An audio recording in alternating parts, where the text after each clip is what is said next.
Hello and welcome back to Zero Cool Gaming. And today we're going to be doing a review of a video game called X Blades. I'm a treasure hunter, and frankly, I'm the best there is. I've traveled all over the world in search of treasure, and I've found riches beyond imagination. Oh, and I always work alone. Why would I want a partner? Psh, I'd have to share the loot. About a year ago, I found a map of some ruins in a crumpled old book. Another empty city run down by the passage of time.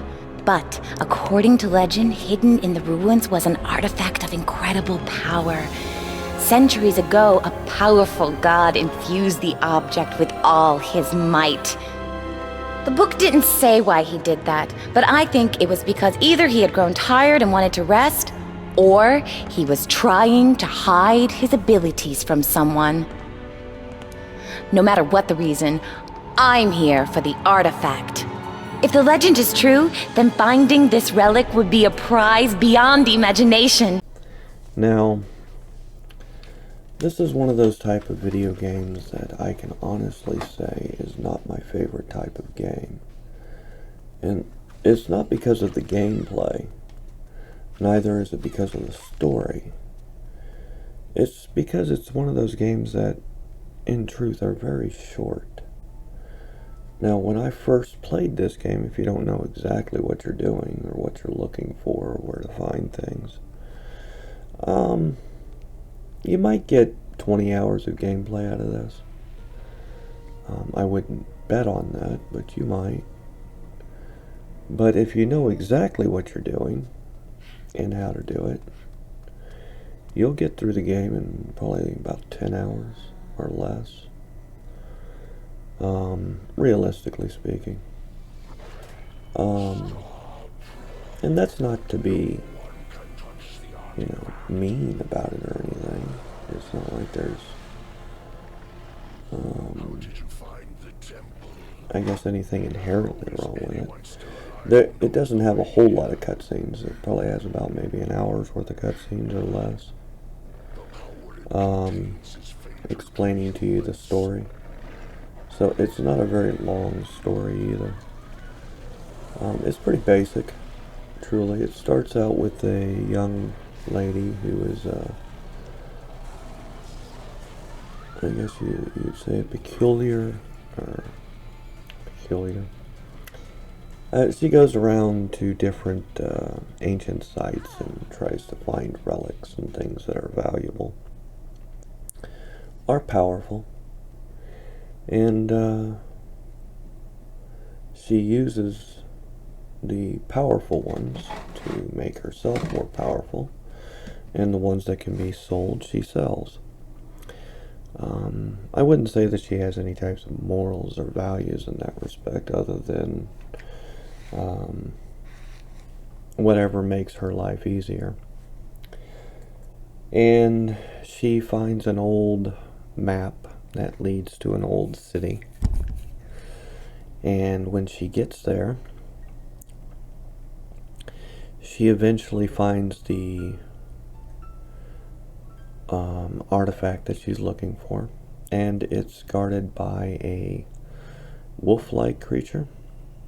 And when she touches this artifact, black goo starts pouring out all over the place. And eventually, she's consumed by that and wakes up on the coast somewhere, and has no idea exactly where she is or how she got there. But it's certainly not where she passed out. There's not a whole lot of enemy types in this game. You got some flying enemies, you got some ground enemies that kind of look like spiders, and some others that are, like two-legged that attack you. You got an enemy that looks like a turtle. And this is an ice elemental, and this is all in the first, like half hour of the game or so. Elementals you can only harm by using their opposite magic, whatever that might be. So an ice elemental, you need to use fireball. It's the only thing that'll hurt it. When you first start the game out, you start the game out with guns and blades. And as you progress through the game, you gain new magical abilities, and you'll gain other skills as well. One of the first, well, I think it's like the second, either the second or third skill that you gain is fireball. I believe the first skill you gain is earthquake or quake, which stuns and knocks back enemies near you. And then you'll gain abilities like dark ball and so on and so forth. But you will use all of these magic abilities, and in truth the game requires you to use both your standard weapons and magic in combination with each other to defeat the enemies and the hordes that you come up against. Each area of the game is designed like an arena. Pretty much, even when you're doing a hallway, it's still an arena. And you're locked within that arena until you complete the level, which means defeat as many enemies as it wants you to, and the next area opens up. You can go back and forth. When you do so, it will reset the enemies for that area, but not the artifacts and things like that you've already found. So if you're wanting to purchase, because you do need to purchase your different abilities and skills that you gain access to as you go through the game, it does allow you to grind to do that, which is why I say that you'll probably get, if you know what you're doing, like 10 hours. Because realistically, you do need to grind. And I did a lot of grinding in this game. And grinding to me was going back and forth between different levels to kill more creatures so that I could gain more skills. Because I didn't want to move on to the next area until I had all the skills that were currently available to me. You also can collect different artifacts which will make you more powerful, and it'll augment the abilities you already have. So it's a pretty standard progression system, I would say, for this type of game. It's a third-person action adventure, and the story's pretty basic so far, anyway. Like I was saying, you go after this artifact, you touch it, and it's got a guardian, and that guardian knows more about what's actually going on than you do. You think that the artifact is just merely something that can make you more powerful, and the guardian tries to inform you that the artifact is much more dangerous than that, and there's a reason why it had been sealed away. And after you touched it, while before he only wanted to drive you away from the area, now he feels that you need to die because you've touched it. So yeah, there's definitely something going on behind the scenes that you're not fully aware of yet. Alright, so as you advance through the game, you acquire different pieces of artifacts, and when you've found all the pieces, it'll upgrade things like your guns, your jump, your blades, and then you can advance all of that on top of it.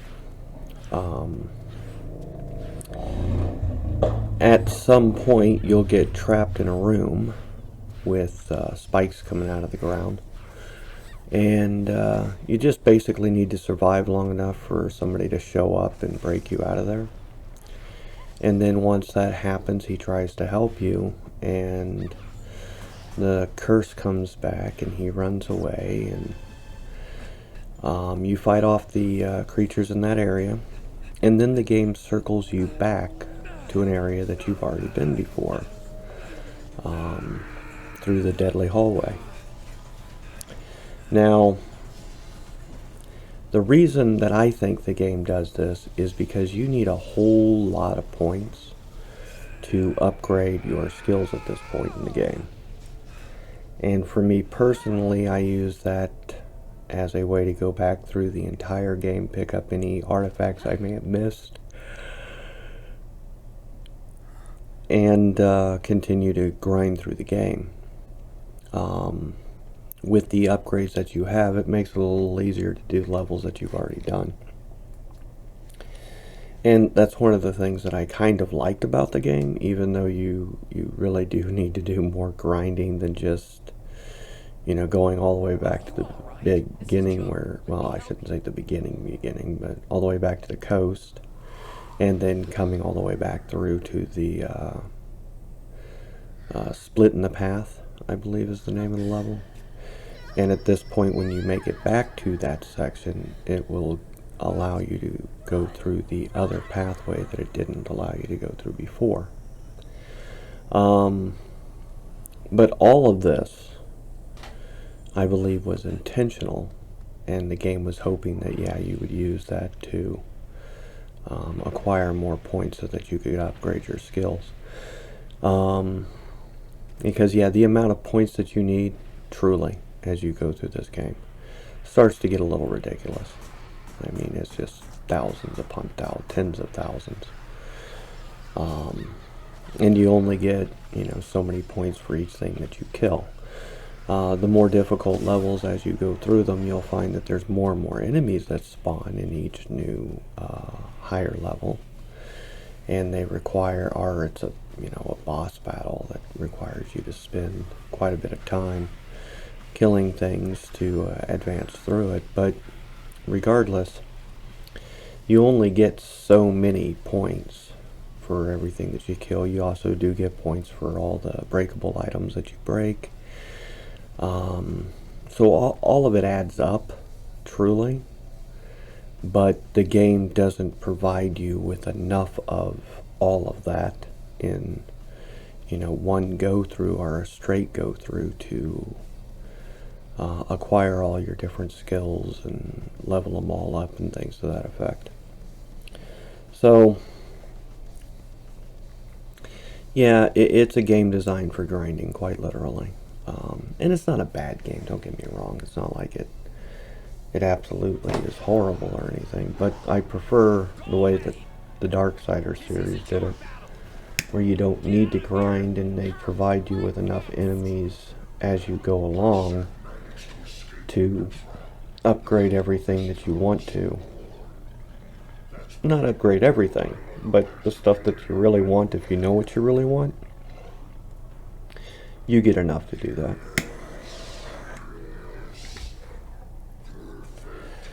And, if you need to purchase a skill here or there, you can purchase one or two. I prefer that type of progression over the type of progression that this game has. But, to each his own. The game itself is still, relatively fun. It's not as well done as the Darksiders series, but it came out long before that, too. And, as far as the type of game, truly, they're both about the same.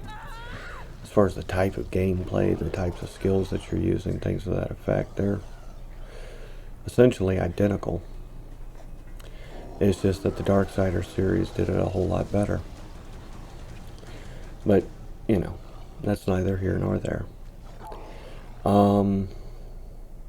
Like I said, the story is not much in this game. It's not very long either. But the little bit that it gives you, I guess, is enough to keep some people interested. It was enough to get me to play through it just because I wanted to see the end. But it's not a game that I would sit there and say, ooh, I want to play that again. Absolutely not. I found it more infuriating than anything else. Alright, so as you go through this game, you'll find that you have to purchase particular abilities at particular times, regardless of whether you want to or not. And if you don't have that ability because you don't have enough points to purchase it, you will have to go back through the levels you've already been through and acquire those points that are necessary to do so. The particular walkthrough gameplay that I'm watching, I hate watching people that sit there and cheat at games. But it's blatantly obvious that he's cheating at this game. He had 39,000 and the ability that he purchased needed 20,000, yet for some reason it only cost him 5. So yeah, that kind of threw me for a loop when I saw that. I was like, oh, isn't that nice? That's an interesting cheat. But regardless, I'm using somebody else's playthrough because I didn't want to play through this game again myself. Because I know it would take me at least 10 hours, if not 20 hours, to get through the damn thing. And it's, like I said, it's not a game that I would have enjoyed playing again. It's not a bad game, don't get me wrong. But I have over 2,000 games. And I really don't have to go through and play the games that I don't enjoy. So, why waste my time doing that? I can review them because I've played them, and I do. Sometimes I do use my own gameplay to do that. But this is not one of those games. One of the things that I've always found distasteful online, though, is yes, people who just blatantly cheat in order to get through the game.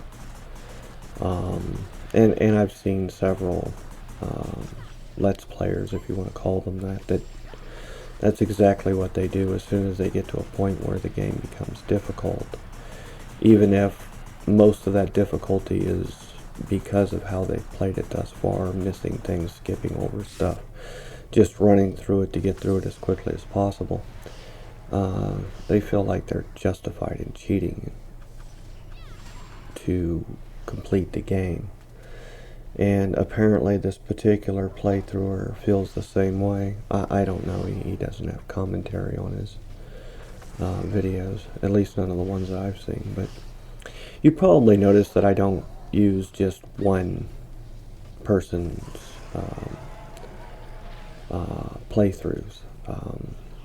I just grab whoever is available when I go searching for the game. And in truth, how I choose what game I'm going to review next is just what order it's in the shelves that I have for all of my games. I just grab the next one on the shelf and do a review of it.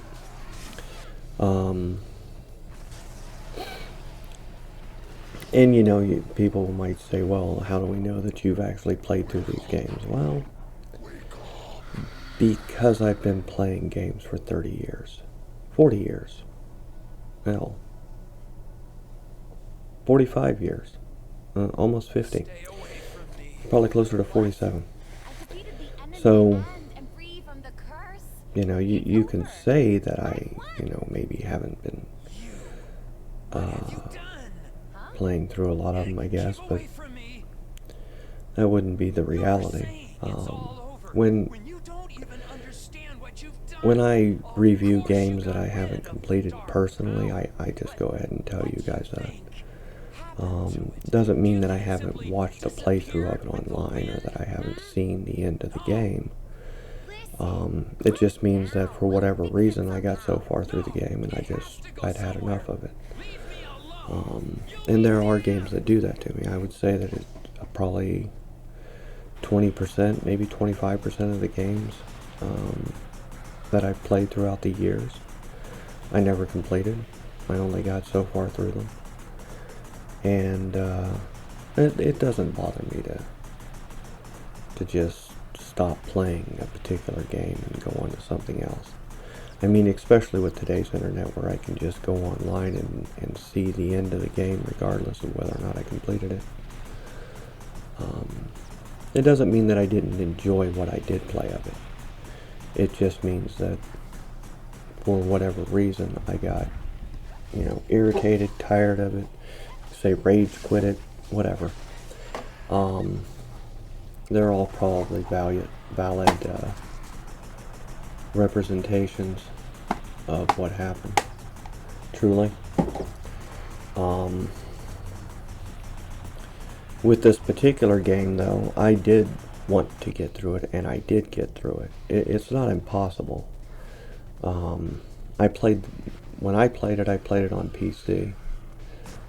Games for Windows. I actually bought it in 2016, and it's a 2006 game. And I bought the,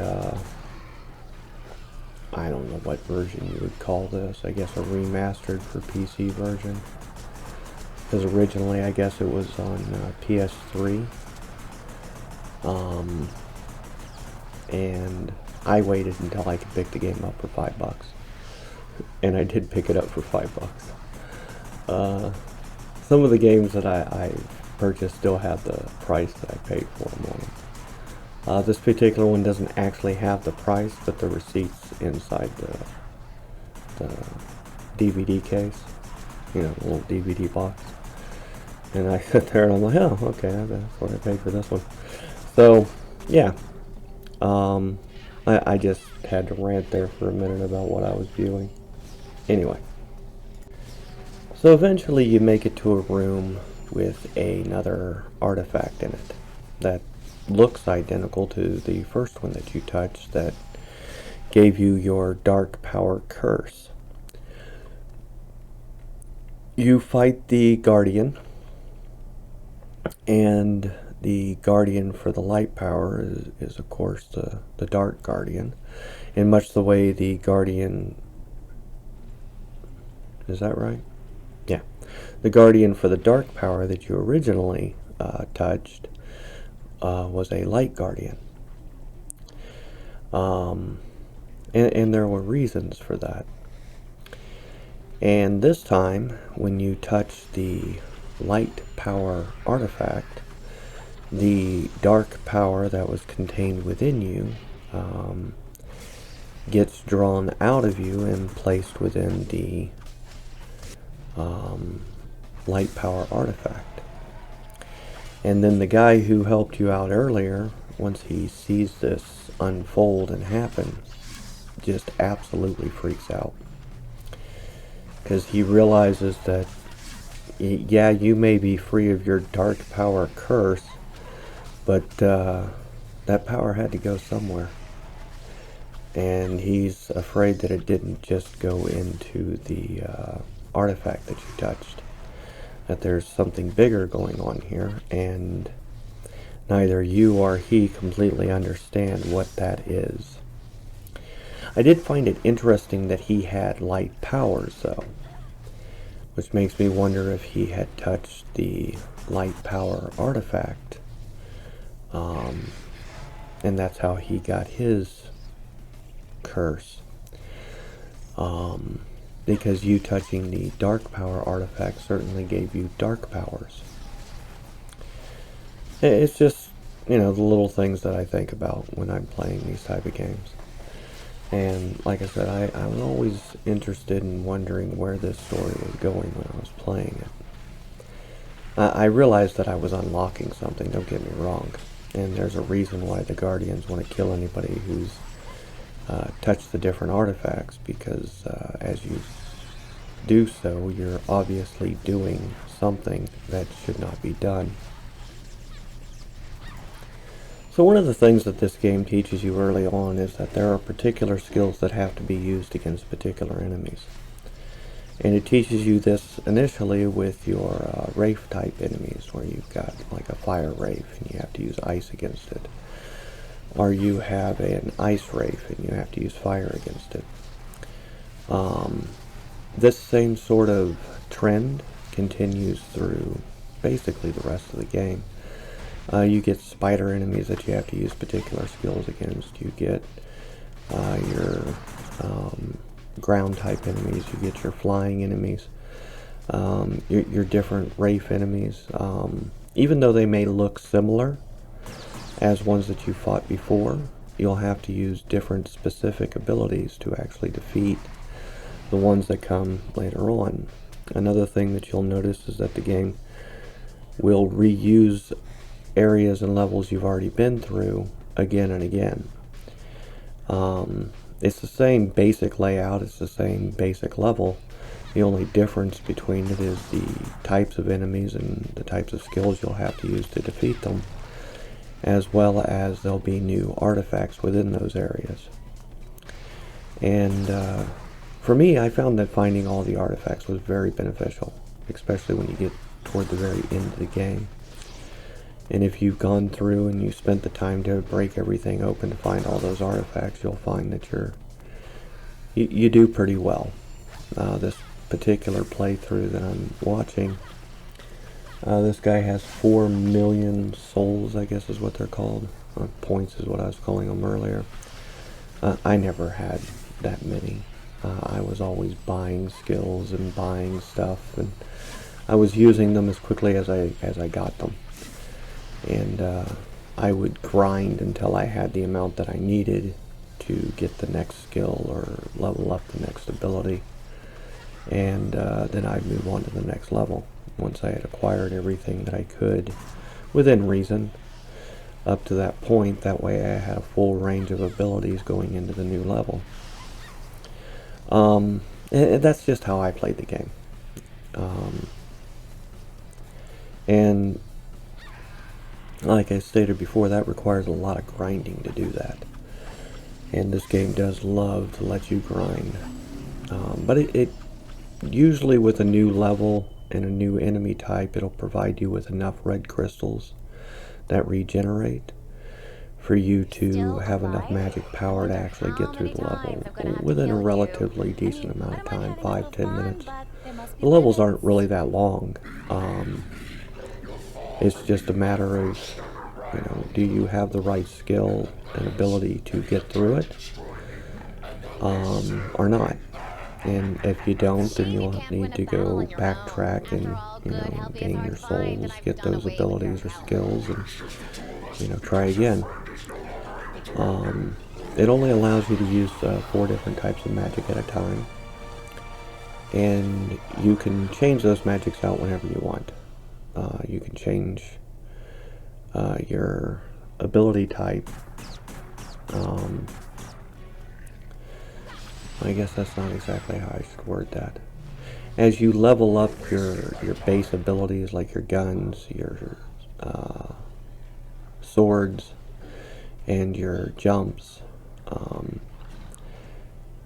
you'll find that you can use a regular jump or an advanced jump or a high jump whenever you want to.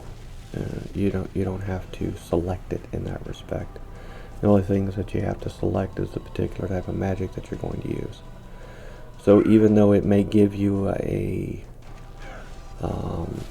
advanced skill that'll allow you to get through certain sections or allow you to access areas that you hadn't been before within those areas, you still have access to your base stuff as well. It's just a matter of not doing the button pressing in the order that you need to use the more advanced version of it. So there's quite a bit to this game as far as the mechanics go. I'm not going to say it's out there or that it's advanced or whatever, because it's not. I mean, it's still pretty basic, but quite a bit to it, and that's kind of what made it a little less irritating playing through it, and kind of made it tolerable, was that you had access to a wide range of things that you could actually do.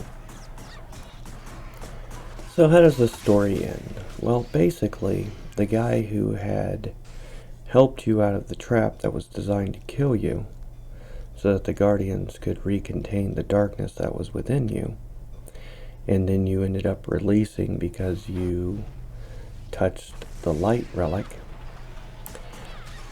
he ends up possessed by the darkness that you released. and then you have to kill him to stop the darkness from spreading all over the world and essentially killing everything, or transforming everything into something else, like it had to the many creatures within the temple that you were plundering. And then after you kill him, she laments the fact that she had released the darkness at all, or even went looking for the relic in that respect, and wished that she could have found another way to solve the problem, or not started it to begin with. And that's basically how the story ends. So, yes, it's a pretty basic story, absolutely. There's not a lot to it, but it's a decent game. Yeah, it still trips me out, dude. It had like 45 million souls by the end of the game. Absolute insanity. Anyway, you do need a lot of souls in this game. There are at late game you're paying millions for particular upgrades and magics that you can gain access to, and if you're doing it properly, yeah, I would say this is probably a good 20-25 hour game. If you really knew what you're doing, you could probably get through it in, like I said, maybe 10 hours, with minimal amount of backtracking and grinding. But if you really want to, you know, get everything, or at least try to, and level up all of your abilities, find all the different artifacts, that sort of stuff, and by the time you actually do that, you're way overpowered for the final boss. I mean, I was. The final boss was easy, relatively speaking. There were other bosses, like the spider boss, that were more challenging. I think I died a few times on that one. The robot boss that you fight about 3/4 of the way through the game was pretty challenging. There's tricks to all of them. There's, like I said, specific magics and or skills that are necessary for defeating each type of enemy. And sometimes that's the only thing that can be used to defeat certain types of enemies. And that's kind of how the game, changes it up, because it does reuse a lot of assets, not just the places you are, but the monsters you fight. And even though, like I said, they look the same, they have different ways that must be used to defeat them. But all in all, it's...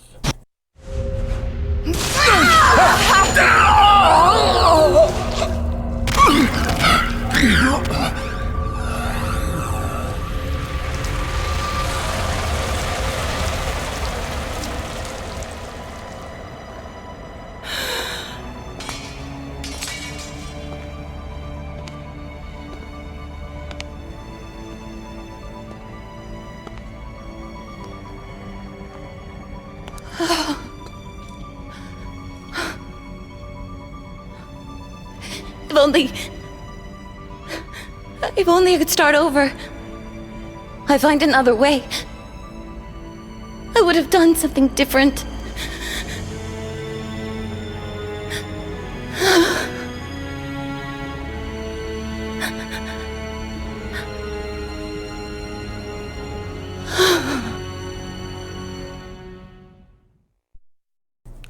It's a pretty fun game. It's alright. I mean, I didn't hate it. I just have no desire to play it again. So I'll stop here, call that my rant for the day. I hope that you enjoy the rest of yours. If you could hit the like, subscribe, rumble, follow button, all that does help. And I'll talk to you later.